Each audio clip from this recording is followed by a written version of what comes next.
in this room. This meeting is recorded, so for those of you that signed up for the session but cannot attend today, the recording will be available to you after the event. I am Angela. I am a Terra ambassador and also started out my sustainability journey as a sustainability consultant, and now active in a carbon removal space, partnering with chief sustainability officers on their various concerns, and climate risk and disclosures, definitely one of the top ones. I am very excited to introduce Maria to you today, our speaker. Maria is a manager at Agendi, a climate and sustainability consulting firm with offices in New York, London, San Francisco, Montreal, and Brussels. At Agendi, Maria works with large multinational organizations to understand their climate impact through materiality assessments and greenhouse gas emissions inventories, navigate voluntary and mandatory disclosures, and support net zero planning and science-based target setting. Prior to joining Agendi, Maria worked as a contractor supporting numerous USAID programs, working with the Bureau for Global Health, Private Sector Engagement Hub, and various missions around the world. We are so excited to have you, Maria, and the stage is yours. Please take it away. Yeah, thanks so much for that great introduction. I'm going to try to share my screen. I'm not more of a Teams person than a Zoom person, but hopefully this works.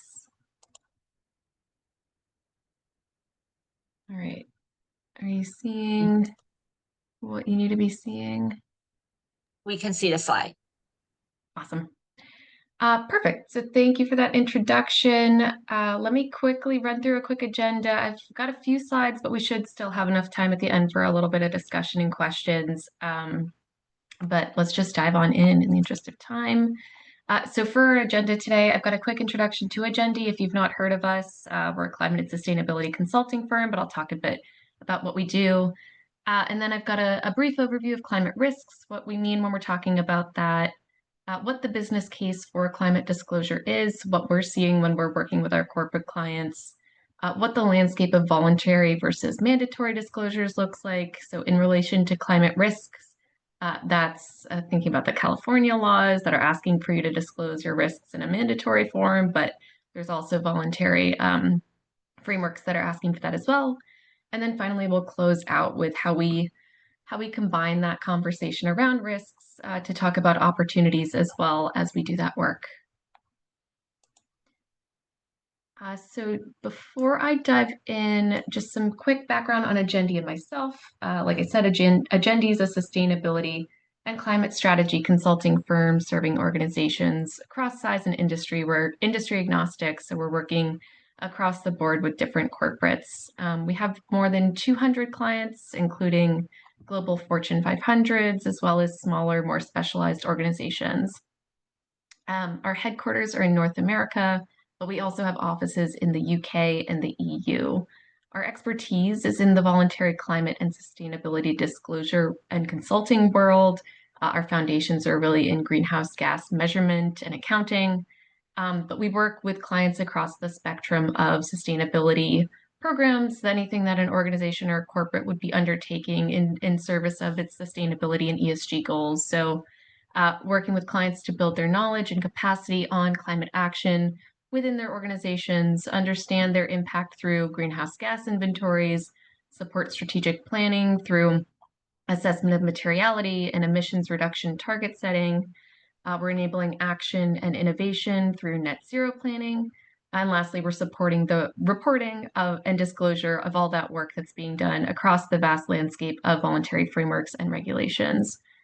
We like to say that we do practice what we preach, so we're proud to be B Corp certified. We're a CDP accredited solutions provider, and we've also set targets ourselves with the SBTI. I won't go too much into my bio. I think Angela did a great job, but I'm a manager in Agendi's New York office, working with clients on the full spectrum of our offerings, but I've largely been focused on disclosure and reporting. My focus the past couple of years has been in the mandatory disclosures, in particular, coming online, like CSRD and California's climate package. And we'll talk a little bit about more what those look like in a bit. But just to dive in, Today, we're talking about the disclosure of climate-related risks from a corporate sustainability perspective, right? So why companies are measuring and disclosing this information, what are the business drivers behind this action, what does that action look like, and how are organizations using this information to create opportunities. To ground us before we dive in, I know there was another Terra presentation recently, just a couple days ago maybe, that did a deep dive on the science and the measurement of climate risk. So I won't go too far in that direction. For our purposes today, we can think about climate risk as the measurement of the potential harm climate change can cause to a business's people, operations, and assets. And so that term climate risk encompasses both the likelihood of climate-related hazards like extreme weather events, as well as the vulnerability of the communities and systems to those hazards. The risks to businesses, ecosystems, human health, economic stability are growing. Headlines like these are warning of the dangers associated with climate change, and the severe economic impacts have only been increasing as these risks become realized. I won't go too deep into the science again, but of course, regardless of political headwinds at home here in the US and increasingly abroad, unfortunately, the climate reality and science are still clear, right? Emissions are increasing and the risk is shared globally, regardless of political orientation. So by 2050, cumulative physical damages from climate change could reach $4.2 trillion, reducing GDP by 4%. To ground us again with some examples of what climate risk actually looks like, we can think about climate risk in two main categories, and that's physical and transition risks. So physical risks are likely what we all think about. First, when it comes to risks associated with climate change, it's those physical risks are all about the tangible effects of climate on your business and can also be broken into acute and chronic risks. Those acute risks are severe weather events like the recent wildfires in LA or cyclones. And then we have chronic risks, which are risks that can gradually creep up over time and can cause problems like heat stress or sea level rise. Transition risks, on the other hand, are associated with the risks resulting from the transition to a low carbon economy. And so these risks can affect businesses as they're navigating changes in policies and regulations, technologies, market dynamics, societal preferences. And so policy and legal risks are tied to kind of what we're talking about here, changes in government policies and regulations like California and Europe. Technology risks can stem from shifts in innovations in the transition to a low carbon economy, so like developments in renewable energy and electric vehicles. Market risks refer to changes in demand patterns and investor and consumer preferences, like a shift going forward toward more sustainable products. And then finally, reputation risks are all about how people see your organization's action on environment, and it can include everything from customer trust to regulatory pressures. So any smart business is monitoring and mitigating its general risks as best it can as kind of its core operational function, right? So when we're working with clients on their sustainability goals, we're often hearing and seeing the same business drivers over and over for taking climate action seriously. Of course, plenty of work begins with a regulatory mandate, right? So companies subject to national, state, or local sustainability disclosure laws are pushed to measure, report, and manage their emissions and climate risks to ensure compliance. External pressure can also come from investors who are pushing sustainability action within organizations because they understand that a lot of key sustainability indicators, including environmental or workforce implications of a business's operations, can lead to key risks or opportunities, and they want to have the fullest picture when possible to make a decision. Voluntary reporting to performance and ratings agencies such as CDP is also a top driver, as it helps organizations reflect a commitment to their stakeholders, with companies often working hard to obtain and display the top scores, even if those are voluntary ratings. A lot of companies are also thinking about how they represent themselves internally as well as externally.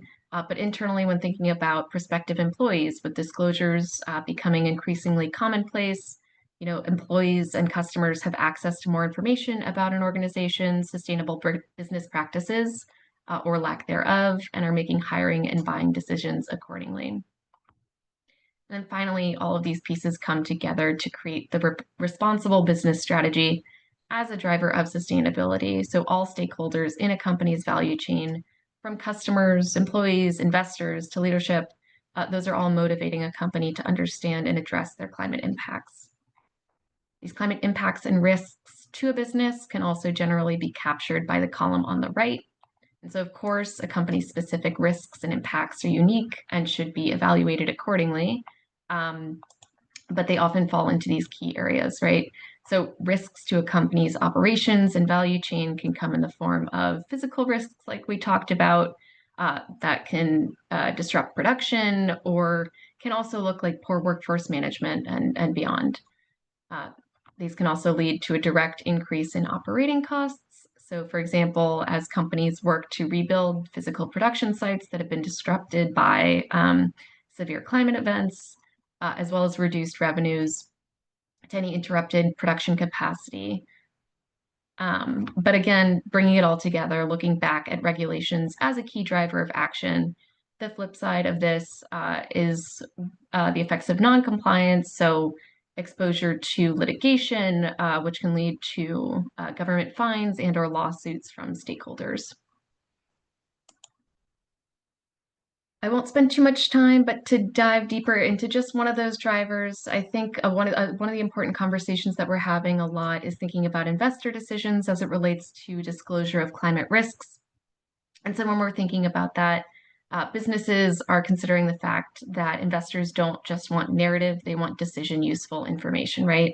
So the conversation more broadly is moving toward quantitative scenario analysis and financial modeling that can stand up to investor scrutiny. We'll talk a little bit about ISSB, but the ISSB framework has made this a pretty mainstream expectation in sustainability disclosure standards, and it's reshaping how sustainability teams work with their finance and risk functions. And so to pivot a little bit into what the actual disclosure of this climate-related data, these climate risks looks like, we can first bucket disclosures into either voluntary or mandatory. I think a lot of the conversation lately has been really focused on those mandatory disclosures, so those required in California or the EU. But those regulatory disclosures are preceded by companies disclosing on climate and taking action voluntarily for years. Organizations have been doing this work voluntarily because it does bring value to their business. And this disclosure, the voluntary disclosure space, has been guided by a wide landscape of standards and frameworks, which are increasingly underpinning regulatory and mandatory documents. The landscape, again, of voluntary disclosure standards and frameworks is wide, but the two I'd focus on here are the International Sustainability Standards Board, or ISSB, and the Task Force on Climate-Related Financial Disclosures, or TCFD. These are voluntary standards that ask companies to disclose on climate-related risks and opportunities from the perspective of their governance practices, their risk management processes, their strategy, and any other metrics or targets that they have internally associated with those risks. I'd mention the greenhouse gas protocol here as well, because the GHGP underpins all of these emission disclosure regulations as well. These voluntary frameworks are really now what's guiding the current regulations that are coming online, as well as those on the horizon in other jurisdictions, which we'll talk a little bit about in a couple slides. But first, just zooming back out a bit, voluntary disclosure is not just limited to those. Like I said, companies have been voluntarily disclosing climate impacts for years, right? So there are various global frameworks and organizations and goals like the Paris Agreement and the SBTI, as well as standards that are voluntary like the GHGP and CDP that inform what data companies are collecting and reporting on. They're very common. Again, we'll not dive too deep into each of these, but just a demonstration of how many companies are participating in these voluntary frameworks and standards and disclosing through them, with CDP reaching almost 25,000 companies disclosing this year. As mentioned, the components of these voluntary systems are really feeding up into the regulatory reporting that we have now. So these mandatory disclosures are also intended to be quite widespread, with California's laws expected to include a scope of over 4,000 companies. There are over 36 jurisdictions around the world that are on a journey of ISSB adoption, with over 1,000 companies mentioning ISSB in their annual reports. And 84 countries have net zero commitments in their laws or policies as of the end of last year. So when we shift from voluntary to mandatory disclosure, we're now seeing steady momentum around the world, converging towards standards that look like ISSB and TCFD. The 30 plus countries that I just mentioned that are on the pathway to ISSB adoption, around half of those have finalized their rules, while the rest are in progress. But if we take a look at different regulatory disclosure frameworks around the world, a lot of them, at least, if not fully aligned with ISSB, they at least partially align. So first, starting with EU's CSRD, obviously, that's the biggest one. It goes much further than ISSB does, but it started out as globally the most comprehensive sustainability reporting regulation. Currently, and even just today, there's been updates. CSRD, as well as other EU sustainability regulations, are undergoing a simplification process. But again, it still touches on those pieces of risk identification and management, as well as emissions measurement and disclosure. We can also see the UK adopting rules under the Sustainability Reporting Standards, or the UK SRS, and those have a climate-first approach, and broader sustainability disclosures are intended to follow down the line. Australia is also preparing for its first disclosure deadlines, again with a climate-first approach based on ISSB's framework. And then Canada has also adopting similar reporting, but on a voluntary basis. And really, this is just a snapshot of the many countries who are on the journey of ISSB adoption. And while there might be, slight variations in the legislation itself between these countries, the underpinning standard remains consistent as ISSB, with that focus on climate risk disclosure. Within the United States, we're also seeing movement at the state level as well, and this also has potential to affect thousands of companies, right? So including many headquartered outside of the US even. California has taken the lead with SB 253 and SB 261, and we'll start seeing those first disclosures just in the next couple months.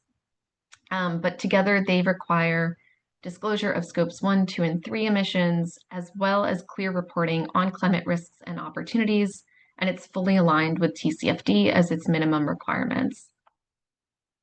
New York and Illinois are also following closely, and so they've got bills expected to be reintroduced or enacted over the next 2 years, and those cover similar requirements and thresholds. New Jersey also has draft legislation in progress, and so while federal policy in the US remains uncertain at best, the regulatory signal is clear that disclosure of emissions and climate risks is no longer optional. The pragmatic move really is to prepare for these frameworks as if they're coming nationwide, because for most global companies, at least, the compliance burden is already going to be there. And I hate to call it a compliance burden, right? So how do we shift that narrative from climate risk burden, compliance reporting to opportunity? We see a number of ways that companies can benefit from measuring, monitoring, mitigating, and disclosing their climate risks. And so, harkening back to those business drivers that we talked about at the top, there are a number of business benefits that result from collecting and acting on this data. First, reputation. It makes you look better to your internal and external stakeholders to have high quality, more robust data that you're clearly demonstrating action on. Risk mitigation, again, we say this all the time with emissions, but as well on climate risks. You can't manage what you don't measure. And so being aware of these very, very real risks helps companies to prepare or mitigate or react. Optimization, you can identify process and operational improvements throughout the course of this type of analysis that you might not have otherwise. And so there's always that opportunity to improve your business as you go. Value chain engagement, value chain is a huge topic as well, right? We're not looking just at your own operations. We're looking upstream, downstream at all your partners. And this kind of work can help you build better, stronger relationships with customers and suppliers that'll benefit you outside of just simply disclosure, right? If you have those stronger supply chains, you're setting your business up for better success. Innovation, so understanding where your company stands can help you understand where you're going or where you can and should be going. Through risk identification, you're also identifying those opportunities on how to improve upon the potential weaknesses that you've identified. And then finally, looking at adaptability, so being prepared for coming changes, whether they're physical or transition, will better prepare companies to be adaptable in the moment. And so that's all the slides I had for you guys today. Happy to kind of open up to answer any questions or have a conversation. Since we haven't had any questions in the chat, feel free to raise your hand and we can bring you up to the stage to ask your questions. Sumya? Hi. Thank you so much for this, Maria. That was very interesting. Quick question from someone who doesn't know much about the space, so feel free to educate me. Regulations seem to often put sort of smaller businesses at risk, while regulation is underpinning a lot of progress, but it also means that it's often easier for larger corporations and larger businesses to meet those regulations, while smaller ones are the ones who struggle more. So would love to hear your thoughts on that and how best you think we can pivot and sort of meet those needs better. Yeah, absolutely. I think that goes back to the point on value chain engagement. So the hope of these regulations, I think the scope of the California ones, it's organizations that are, I think the minimum would be organizations making $500 million a year plus in revenue. And so the hope is that by bringing into scope those medium to larger size businesses, having them work with their value chains to build up their capacity and their ability to respond to these regulations would be the goal. So it's not, I think a lot of the work on amending CSRD in particular has focused on how do we make this more approachable? How do we make this doable for SMEs, small, medium enterprises, and kind of reducing that compliance burden on them. But it's kind of multiple things working together, right? So ideally, the larger organizations in improving their own data and getting better data from their suppliers and partners and value chain partners, they're building the capacity of the organizations that they're working with as well. Does that answer your question? It does. Are you then also implying or suggesting that the onus of change relies more heavily on larger multi-billion, billion-dollar companies rather than SMEs? I think it kind of naturally falls to them first, right? Because they're the ones falling into scope first for a lot of these mandatory disclosures. A lot of them are taking a phased approach to reporting. So it's just the biggest companies that are starting first. And yeah, like you said, like the onus would fall on those big companies to do a lot of the legwork as they're preparing for that first round of disclosure. So that once their smaller value chain partners in a couple of years fall under scope, a lot of the systems and data collection processes in place that are necessary to respond to these are already in action. Great, that's very helpful. Thank you. I think Jaden had his hand up. I hope I didn't derail his thoughts. Yeah, Jaden, do you still have your hand raised? I took it down because my question was similar, but I do have one. With the smaller businesses, is there a requirement for some of these regulations to kick in only once a business is large enough? And within the small business scape, are there resources publicly or through any organizations to help a business kind of start out more sustainable?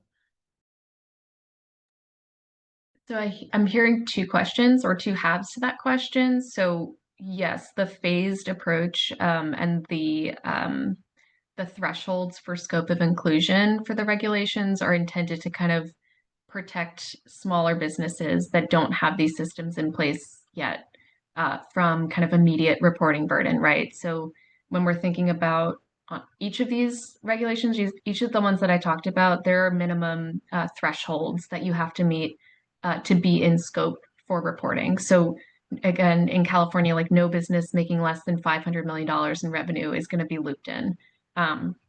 Same with CSRD. There are different sizes of business, different waves of reporting depending on the size of your business. So I think I haven't had the time to look at the edits today to the omnibus proposal for CSRD, but I think they're really scaling back on the scope of inclusion of how many businesses are going to be looped in to these reporting requirements. Again, just to that point, to protect the smaller businesses who might not have the capacity to respond. The second half of your question, kind of resources for smaller organizations that might just be getting started. If you're talking kind of responding to these regulations, so CSRD, for example, they release different guidance documents for SMEs specifically, and so they have a different process that SMEs who might be falling into scope or even who want to voluntarily report just to kind of keep up with the pace of other businesses that are mandatory reporting. They have separate documents for kind of streamlined separate processes. Same for, if you're setting a target with SBTI, they have different streamlined approaches for smaller organizations. And then I think other resources for those just getting started. There's a ton of content and webinars out there, especially on California, because that's a really hot topic right now. Agendi has a great webinar that we hosted recently that I'd be happy to share the link to.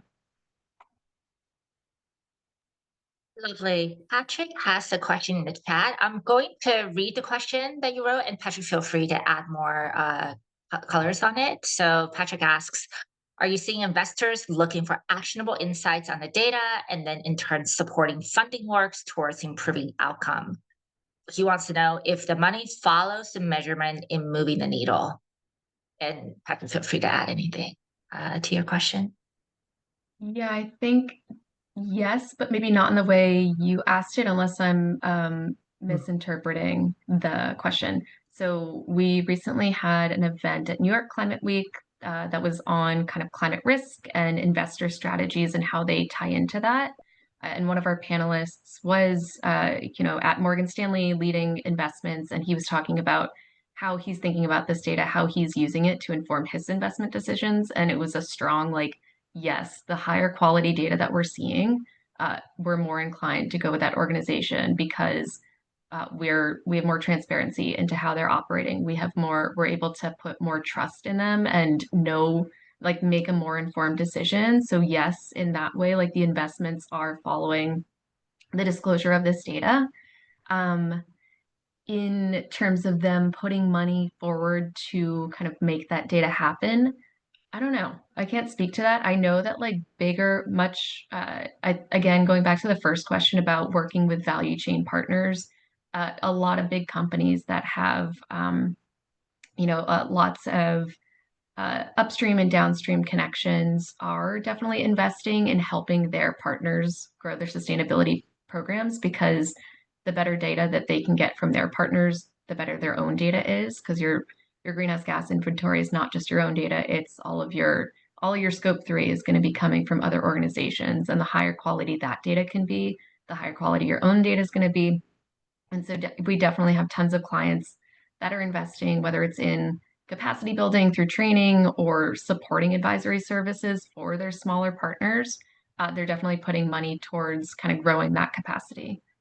Does that get at your question? Yeah, I mean, I think it definitely, the data helps to say, okay, who do I want to invest in? But then once I am an investor, the dashboard comes out. They show, we've moved the needle this way or that way.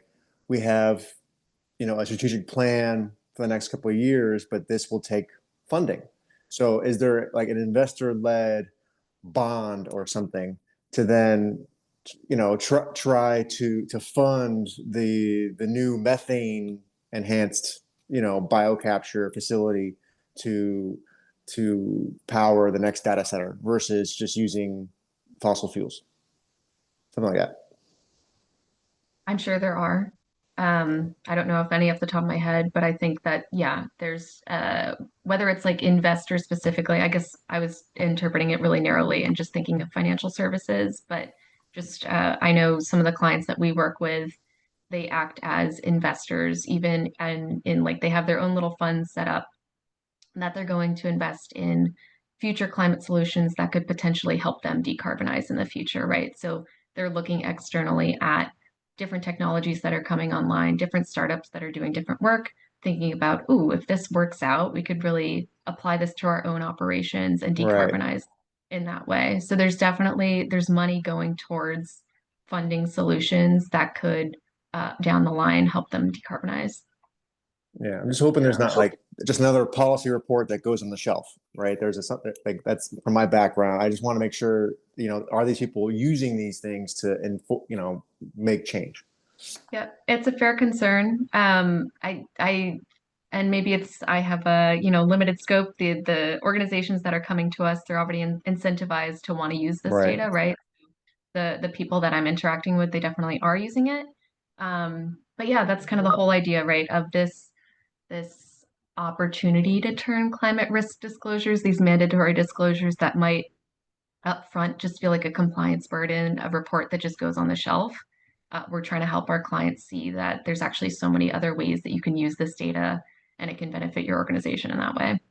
Thank you. That's what we want to do. Appreciate it. I can add some Absolutely. commentary here. I was at Verge 2 weeks ago, and there were definitely a couple sessions that were held by investors. So this would be PE managers and PE portfolio companies, and they do talk about from the manager side.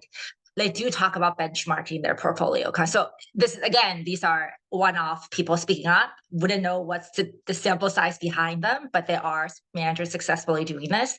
They're benchmarking their portfolio companies using key sustainability metrics on who's above, who's in line, who's below the line. And they know that if they can get everybody above the line, it actually improves their multiples, right? So that's what you want to do when you're holding these companies for a short amount of time.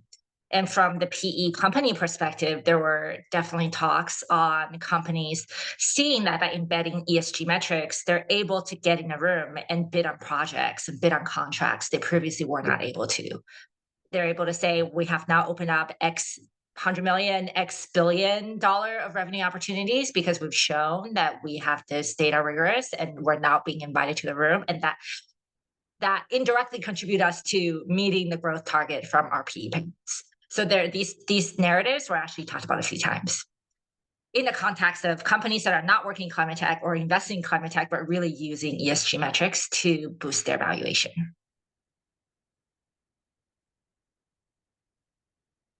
We still have a few minutes. Any other questions from the room?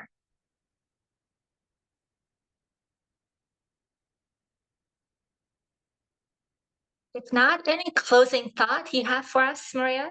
I know we're 45 days, Gen 1. Really curious to see, perhaps even a current snapshot. What are you seeing? Our company prepared? Are we going to see, is this a meaningful first step for most companies to make? And then does the clock stop at Gen 1? Or is this initiative going to continue in the new year? Yeah, absolutely. I think the momentum is there, right? We don't, at least in the US and increasingly in the EU, we don't necessarily have that concerted federal push towards the standardization of this reporting and this data. But going back to my point about in the US, it's going to be like a patchwork of states looping different organizations in. This stuff is not going away. CSRD is still going to be there. Politics will shift. This information is both decision useful, but again, just not going away, right? So it's not a one and done report. I think companies they're almost ready for Jan 1 for California. but it's going to be a process that I think we'll see what the first round of reports looks like, and then we'll go from there. But I do see kind of an optimistic, an optimistic progression for kind of how organizations are using this data, whether it's, I mean, even if there is, what are we calling it? Green hushing, where organizations are talking about their climate work in a different way, pivoting to how we're talking about climate risks and how we're mitigating those is going to be a really meaningful way to keep the action going in terms of decarbonization and working on those climate risks.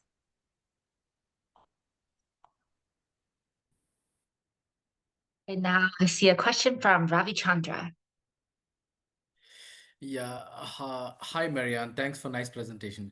I have something like a basic question. I would say, I meant one question is how the companies, if the company has a footprint in different countries, and also in different, for example, in US, if it has it is their footprint in different states.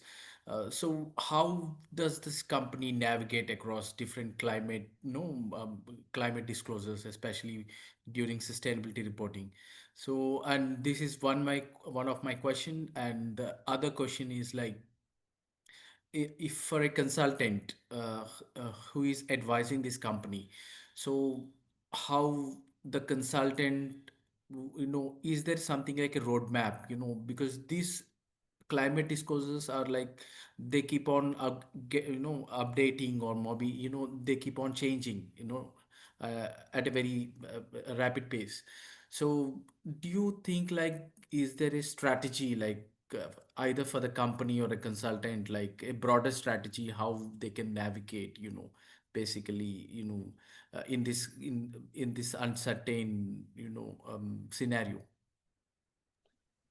Yeah, So to your first question, I mean, the different jurisdictions have different requirements on what they're wanting to see from their different kind of where the company has operations, right? So don't quote me on this, but like Australia, I think they will only want to see interior is Australian operations. So if we're reporting our emissions, we're just reporting Australia specific emissions, even if it's a global company with global operations. Whereas in California, you might report on your entire company's operations. So it varies.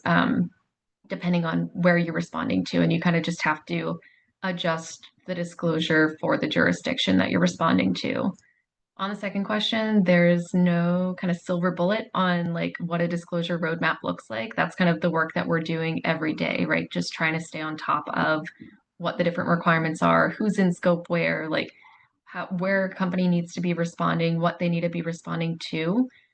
That's just an ongoing, evolving thing that a sustainability professional is staying on top of. So there's no kind of, predetermined roadmap on how to necessarily follow that. That's just something that's happening every day.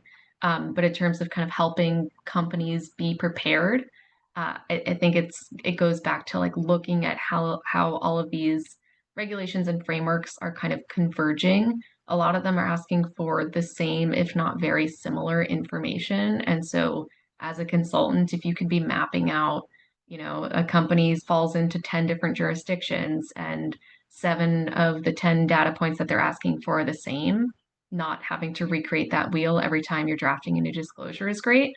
But again, it's just there's no, you're right, it's constantly changing. And so the requirements are constantly changing. But to my point about kind of being prepared for whatever's coming down the line, preparing as if you're going to be in scope and going to have to comply. A lot of this information, again, is decision useful and like good to have. And so if a company can be, consistently already managing or measuring its emissions and consistently looking at its climate risks, it's going to be better off once the regulations do come down the line. okay, thanks Maria, thank you. Hey everyone, we are at time. So thank you so much for staying on. I know we had some technical difficulties earlier, and I hope this session has helped you learn more about the topic or help with your work if you're already in the field. We look forward to seeing you at other Terra Do sessions. Happy Thursday. Thank you. Thank you.